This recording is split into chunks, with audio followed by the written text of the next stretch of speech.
In today's video, I will walk you through how to invite your accountant to your Xero account. Start by locating your company name in the top left corner of your Xero dashboard. Click on your company name to open the menu, then select Settings. Once you're in Settings, locate and select Users. On the Users page, find the Invite a User button and click on it.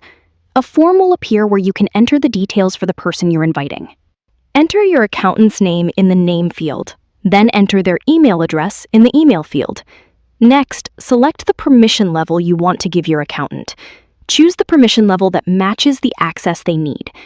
After entering the name and email address and selecting the appropriate permissions, review the information you've entered. When everything is correct, click Send Invite. An invitation will then be sent to your accountant's email address. Your accountant needs to open the invitation email and accept the invitation.